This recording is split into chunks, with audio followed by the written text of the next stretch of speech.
നമസ്കാരം. നമ്മളിപ്പോൾ ഇന്ന് തുടങ്ങാൻ പോകുന്നത് റേഷ്യോ ആണ്.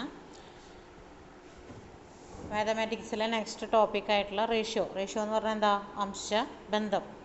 എന്താണ് അംശബന്ധം? നമ്മൾ പല സാഹചര്യങ്ങളും ഇപ്പോൾ നിങ്ങളൊക്കെ വർക്ക് ചെയ്യുന്ന ആൾക്കാരാണ്. നിങ്ങൾക്ക് പല തരത്തിലുള്ള റേഷ്യോകൾ കാര്യങ്ങളൊക്കെ നിങ്ങൾക്ക് യൂസ് ചെയ്യേണ്ടി വന്നിട്ടുണ്ടായിരിക്കും. മെറ്റീരിയൽസൊക്കെ ഉപയോഗിക്കുമ്പോഴും ഒക്കെ, അതുപോലെ നമ്മൾ പ്ലാൻ വരയ്ക്കുമ്പോഴും സ്കെയിലൊക്കെ ആയിട്ട് നമ്മൾ യൂസ് ചെയ്യുന്ന അങ്ങനെ കുറേ കാര്യങ്ങൾക്ക് നമ്മൾ റേഷ്യോസ് നമ്മൾ ഉപയോഗിക്കാറുണ്ടല്ലേ. ഓക്കെ, എന്താണ് നമുക്കിതിൽ പഠിക്കാനുള്ളത് നമുക്ക് നോക്കാം.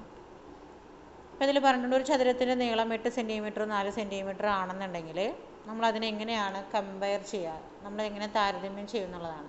നീളം 8ഉം അതിൻ്റെ വീതി 4ഉം ആണെങ്കിൽ നമ്മളതിനെങ്ങനെ താരതമ്യം ചെയ്യും. അപ്പോൾ നമ്മളതിൽ ചെയ്യേണ്ടത് എന്താണെന്ന് വെച്ച് കഴിഞ്ഞാൽ, കോമൺ ആയിട്ട് പോകുന്ന ഒരു സംഖ്യ, അതായത് നീളത്തിലും വീതിയിലും കോമൺ ആയിട്ട് പോകുന്ന ഒരു സംഖ്യ ഉണ്ടാവും. അപ്പോൾ ആ സംഖ്യ എടുത്തിട്ടാണ് നമ്മൾ എന്ത് ചെയ്യുന്നത്, അതിൻ്റെ റേഷ്യോ നമ്മൾ പറയുന്നത്.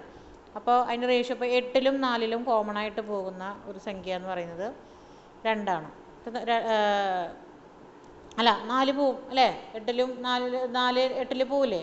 അപ്പോൾ നമുക്ക് എന്ത് ചെയ്യാം, 2 4 8ൽ എത്ര പ്രാവശ്യം പോവും? 2 പ്രാവശ്യം പോവില്ലേ? അപ്പോൾ നമുക്കതിനെ 2:1 എന്ന് എഴുതി കൂടെ?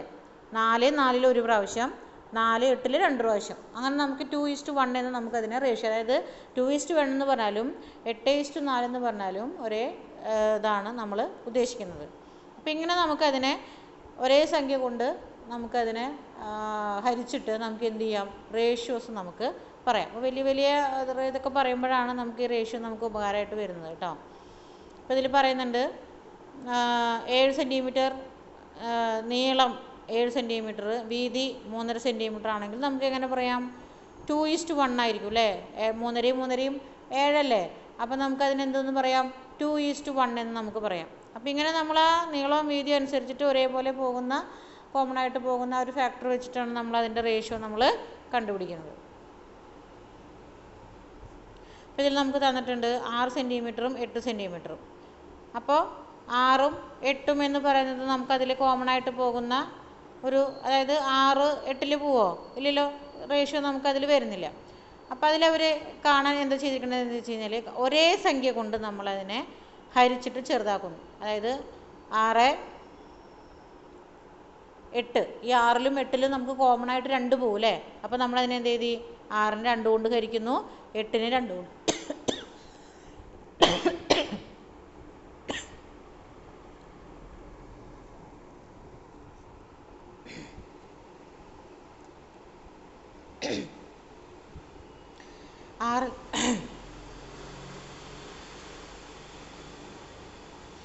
ആറിനെയും 8നെയും നമ്മൾ കോമൺ ആയിട്ട് പോകുന്ന ഒരു സംഖ്യ കൊണ്ട് നമ്മൾ എന്ത് ചെയ്യാണ്, ഹരിക്കുകയാണ്. അപ്പോൾ 6നെ 2 കൊണ്ട് ഹരിക്കുമ്പോൾ 3ഉം 8നെ 2 കൊണ്ട് ഹരിക്കുമ്പോൾ നമുക്ക് 4ഉം കിട്ടും. അപ്പോൾ നമുക്കതിൻ്റെ റേഷ്യോ എങ്ങനെ എഴുതാം? 3:4 എന്ന് നമുക്കതിൻ്റെ റേഷ്യോ എഴുതാം. ഇങ്ങനെയാണ് നമ്മളതിൻ്റെ റേഷ്യോ കണ്ടുപിടിക്കുന്നത്. അതായത് കോമൺ ആയിട്ട് പോകുന്ന ഒരു സംഖ്യ ഉപയോഗിച്ചിട്ട് ആ സംഖ്യയെ നമ്മൾ ചെറുതാക്കുന്ന രീതി നേരത്തെ പറഞ്ഞു. അപ്പോൾ ഇതിൽ 3:4 എന്ന് പറഞ്ഞാൽ 3/4 ആണ്. നമ്മൾ 3/4ലേക്ക് നമ്മൾ ഇപ്പോൾ നേരത്തെ 451/32 എന്ന് പറഞ്ഞ സംഖ്യനെ നമ്മൾ ഹരിച്ചിട്ട് നമ്മൾ ചെറുതാക്കിയില്ലേ? അപ്പോൾ അതേപോലെ തന്നെ നമുക്ക് എന്ത് ചെയ്യാം, ഇതിൽ ഹരിച്ചിട്ട് നമുക്ക് ഇതിനെ ചെറുതാക്കിയിട്ട് 3:4 എന്ന് പറഞ്ഞാലും 3/4 എന്ന് പറഞ്ഞാലും ഓക്കെയാണ്. ഇപ്പോൾ 6ഉം 15ഉം തമ്മിലുള്ള റേഷ്യോ ആണ് പറയുന്നത്. അപ്പോൾ 6ലും 15ലും അത് നമുക്കൊന്ന് ചെയ്ത് നോക്കാം. 6ലും 15ലും കോമൺ ആയിട്ട് പോകുന്ന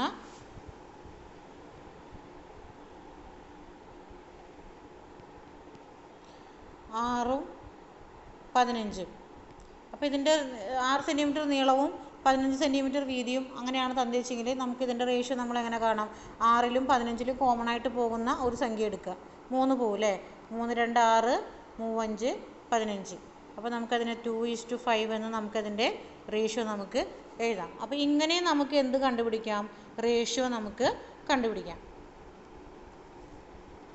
ഇപ്പോൾ അതിൽ കുറച്ച് സോൾവ്ഡ് പ്രോബ്ലംസ് നമുക്ക് തന്നിട്ടുണ്ട്.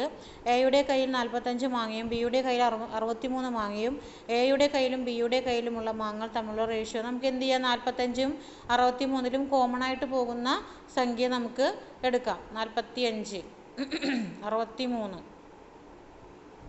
7 5 45, 7 പോലെ 7 5 45, 9 7 63. അപ്പോൾ 7 × 9 നമുക്കതിൻ്റെ ഉത്തരം നമുക്ക് എഴുതാം. അല്ല 5, 7നെ 5 കൊണ്ട് ഹരിക്കുമ്പോഴാണ് കിട്ടുന്നത്. അപ്പോൾ 5:7 എന്ന്. അപ്പോൾ 9ൻ്റെ ഗുണനപ്പട്ടിക വെച്ച് കഴിഞ്ഞാൽ നമുക്കത് ചെയ്യാൻ പറ്റും. 9×5 45, 7 അല്ല കേട്ടോ, സോറി, 7×5 45 അല്ല, 9×5 45. അപ്പോൾ 9 കൊണ്ട് ഹരിക്കുമ്പോൾ 5:7 എന്ന് നമുക്ക് ഉത്തരം കിട്ടും. ചെയ്ത് കാണിച്ചു തരാം. 45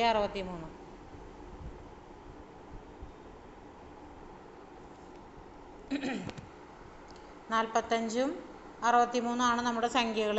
അപ്പോൾ നമ്മൾ എന്ത് ചെയ്യണം? ഈ 45ലും 63ലും കോമൺ ആയിട്ട് പോകുന്ന സംഖ്യ നമുക്ക് പറയുന്നത് 9 വരുന്നത്.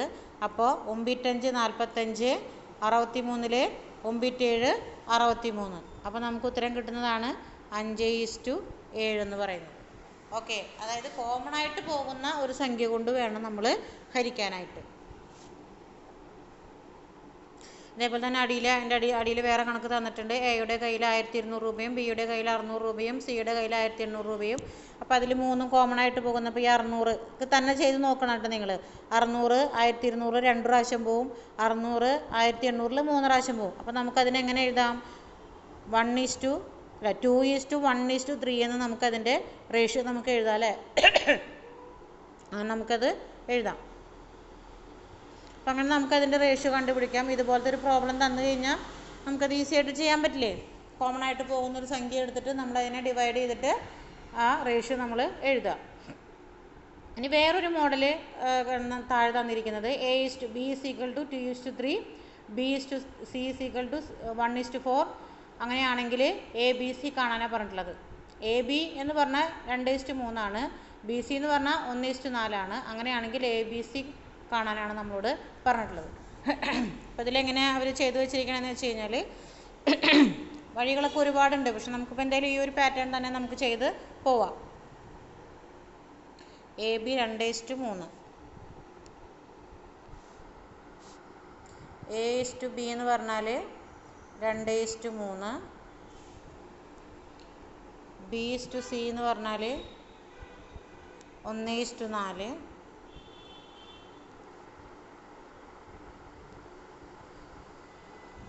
ഇങ്ങനെ തന്നിട്ടുണ്ട്. നമുക്കിതിൻ്റെ ABC കാണാനാണ്, A:B:C കാണാനാണ് നമ്മളോട് പറഞ്ഞിട്ടുള്ളത്. അപ്പോൾ ഇതിങ്ങനെ കാണുമ്പോൾ എങ്ങനെ കാണാമെന്നുള്ളത് നമുക്ക് നോക്കാം. അപ്പോൾ നമ്മൾ ആദ്യം തന്നെ ചെയ്യേണ്ടത് എന്താണെന്ന് വെച്ച് കഴിഞ്ഞാൽ നമുക്കിതിനെ അങ്ങോട്ട് സ്പ്ലിറ്റ് ചെയ്യാണ്. ABC എന്ന് എഴുതാം. എന്നിട്ട് A എത്രയാണ്? 2, B എത്രയാണ്? 3. അതായത് A:B എന്ന് പറഞ്ഞാൽ A 2ഉം അതുപോലെ തന്നെ B എന്ന് പറഞ്ഞത് 3ഉമാണ്.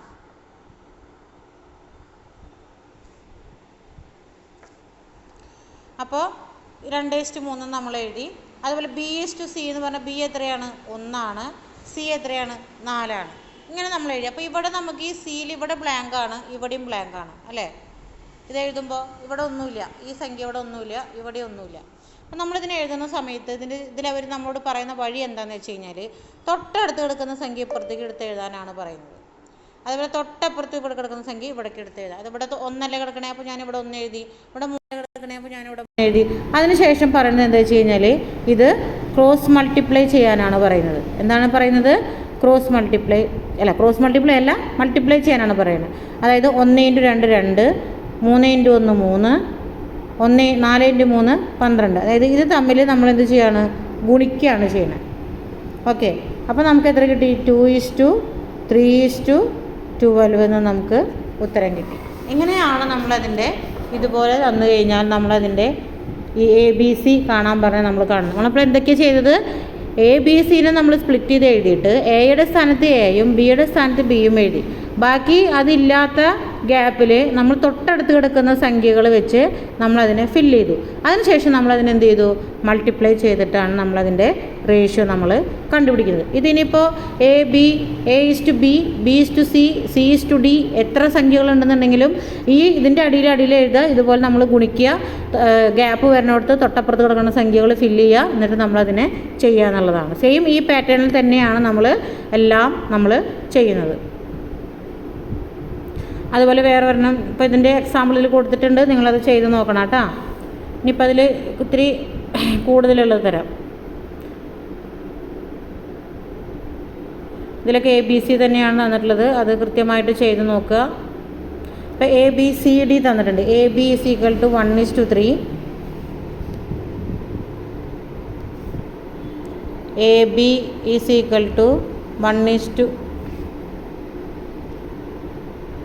1:3, BC CD ഇങ്ങനെ തന്നിട്ടുണ്ട്. 1:3, 1:2, 4:3, 1:2, 4:3 ഇങ്ങനെ തന്നിട്ടുണ്ട്. ഇതേ ഇപ്പോഴും നമ്മൾ നേരത്തെ ചെയ്ത അതേപോലെ തന്നെ നമ്മൾ ചെയ്യുക. ABCD അങ്ങനെ നമ്മളതിനെ തരംതിരിക്കുക. എന്നിട്ട് എയുടെ സ്ഥാനത്ത് എത്രയായിരുന്നു? 1, 1:3 അല്ലേ? ബിയുടെ സ്ഥാനത്ത് എത്രയാണ്? 1:2. അപ്പോൾ ഇവിടെ ഒന്നുമില്ല, ഇവിടെ ഒന്നുമില്ല, ഇവിടെ ഒന്നുമില്ല, ഇവിടെ ഒന്നുമില്ല. ഇനി സിയിൽ എത്രയാണ് വരുന്നത്? 4. ഡിയിൽ എത്രയാണ്? 3. ഇവിടെ ഒന്നുമില്ല, ഇവിടെ ഒന്നുമില്ല. നമ്മളെന്ത് ചെയ്യുക? ഈ ഫില്ല് ചെയ്യേണ്ട സ്ഥലങ്ങളൊക്കെ ഏതൊക്കെയാണ്? ഫില്ല് ചെയ്യേണ്ട സ്ഥലങ്ങൾ ഡി ഞാൻ പറഞ്ഞിരുന്നു, തൊട്ടടുത്ത സംഖ്യകളെടുത്ത് ഫില്ല് ചെയ്യണം. ഇവിടെ 3 അല്ലേ, അപ്പോൾ ഇവിടെ 3 എഴുതി, ഇവിടെ 3 എഴുതി. ഇവിടെ 2 അല്ലേ, അപ്പോൾ ഇവിടെ 2 എഴുതി. ഇവിടെ 1 അല്ലേ, അപ്പോൾ ഇവിടെ 1 എഴുതി. ഇവിടെ 4 അല്ലേ, അപ്പോൾ ഇവിടെ 4 എഴുതി, ഇവിടെ 4 എഴുതി. ഇങ്ങനെ നമ്മളിതിനെ ഫില്ല് ചെയ്യുക. ഇത് ഫില്ല് ചെയ്തതിന് ശേഷം നമ്മൾ തമ്മിൽ ഗുണിക്കുക. 4 × 1 × 1, 4 1 1 1 എത്രയാണ്? 4 എന്നല്ലേ വരിക. ഇനി 4 × 1 4, 4 × 1 4, 4 × 3 12 കിട്ടും. 12:. ഇനി ഇവിടെ 4 × 2 8, 3 24:. ഇവിടെ എത്രയാണ്? 3 2 6, 6 3 18. ഇങ്ങനെ നമുക്കിതിൻ്റെ ഉത്തരം കിട്ടും. ആ ചെയ്യുന്ന രീതിയെല്ലാം ഒരുപോലെ തന്നെയാണ്. നമ്മളതിനെ സ്പ്ലിറ്റ് ചെയ്തിട്ട് അതാത് സ്ഥാനത്ത് അതാത് സംഖ്യകൾ എഴുതിയിട്ട് നമ്മളതിനെ കണക്കൂട്ടി ചെയ്യുകയാണ് ചെയ്യുന്നത്. ഓക്കെ, അപ്പം ഇങ്ങനെയാണ് നമ്മൾ ഇതിപ്പോൾ എത്ര സംഖ്യകൾ വന്നാലും നമ്മൾ ഈ ഒരു പാറ്റേൺ തന്നെയാണ് നമ്മൾ ചെയ്ത് മുന്നോട്ട് പോകുന്നത്. അപ്പോൾ അതിൽ നെക്സ്റ്റ് വേറെ ഒരെണ്ണം കൊടുത്തിട്ടുണ്ട്, PQRS കൊടുത്തിട്ടുണ്ട്. അപ്പോൾ അത് നിങ്ങളൊന്ന് ചെയ്ത് നോക്കണം. അപ്പോൾ ഇതിൽ നമ്മളോട് പറഞ്ഞിട്ടുള്ളത് PQ 4:5, QR 2:1, RS 2:5. അങ്ങനെയാണെങ്കിൽ PS കാണാനാണ് പറഞ്ഞിട്ടുള്ളത്. അതെങ്ങനെയാണെന്നുള്ളത് നമുക്കൊന്ന് നോക്കാം. PQ, QR, RS എന്നാണ് തന്നിട്ടുള്ളത്. P/Q ആണ് കേട്ടോ. കുത്തിടാൻ പറ്റാത്തതുകൊണ്ട് ഞാനത് എഴുതാത്തതാണ്. അതായത് 2:1, 2:5, 4:5, 4:5, 2:1,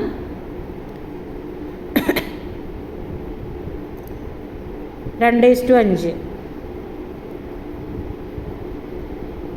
ഇങ്ങനെയാണ് നമുക്ക് തന്നിട്ടുള്ളത്. അങ്ങനെയാണെങ്കിൽ നമ്മളോട് കണ്ടുപിടിക്കാൻ വേണ്ടിയിട്ടുള്ളത് PS ആണ് നമ്മളോട് കണ്ടുപിടിക്കാൻ വേണ്ടിയിട്ടുള്ളത്. ഇതാണ് നമ്മുടെ ചോദ്യം എന്ന് പറയുന്നത്. അപ്പോൾ നമ്മൾ ചെയ്യേണ്ടത് എന്താ വെച്ച് കഴിഞ്ഞാൽ ഇതേപോലെ തന്നെ നമ്മളിതിനെ കറക്റ്റായിട്ട് എഴുതുക. PQ 4:5, മറ്റേത് 2:1, 2:5 ഇങ്ങനെ നമ്മൾ എഴുതാം. എന്നിട്ട് നമ്മൾ എന്ത് ചെയ്യുക? ഇതിനെ നമ്മൾ ഇത് നമ്മൾ ഗുണിക്കുക. അതായത് 4 × 2 8, 2 16, 16:5 × 1 5, 5 5 25. അപ്പോൾ P/S എന്ന് പറഞ്ഞാൽ 16:25 എന്ന് നമുക്ക് ഉത്തരം കിട്ടും. ഇങ്ങനെയാണ് ഇത്തരത്തിലുള്ള കണക്ക് വന്നു കഴിഞ്ഞാൽ ഇങ്ങനെയാണ് നമ്മൾ ചെയ്യേണ്ടത്. ഇത്രയാണ് നമുക്കിതിൽ ഫസ്റ്റത്തെ സ്റ്റെപ്പിൽ വരുന്നത്. രണ്ടാമത്തെ സ്റ്റെപ്പ് വേറൊരു മോഡലാണ്, അത് നമുക്ക് നെക്സ്റ്റ് ക്ലാസ്സിൽ ചെയ്യാം കേട്ടോ. ഓക്കെ, അപ്പോൾ ഫ്രാക്ഷൻ എന്ന് പറയുമ്പോൾ അംശബന്ധം എന്ന് പറയുമ്പോൾ മെയിനായിട്ട് നമ്മൾ തുടക്കം പറഞ്ഞത് എങ്ങനെയാണ്? രണ്ടിലും കോമൺ ആയിട്ട് പോകുന്നൊരു സംഖ്യ ഉണ്ടെങ്കിൽ അതിനെ നമ്മൾ ഡിവൈഡ് ചെയ്തിട്ടാണ് നമ്മൾ അതിൻ്റെ റേഷ്യോ നമ്മൾ പറയുന്നത്. പിന്നെ അത് ചെയ്യുന്ന രീതികളനുസരിച്ചിട്ട് അതിനനുസരിച്ചിട്ട് വ്യത്യാസങ്ങൾ വരുന്നുണ്ട്. അപ്പോൾ ഇതൊക്കെ ഓരോ എക്സാമ്പിളുകളിൽ കൊടുത്തിട്ടുണ്ട്, അത് നിങ്ങൾ തീർച്ചയായിട്ടും ചെയ്ത് നോക്കണം കേട്ടോ. Okay, thank you.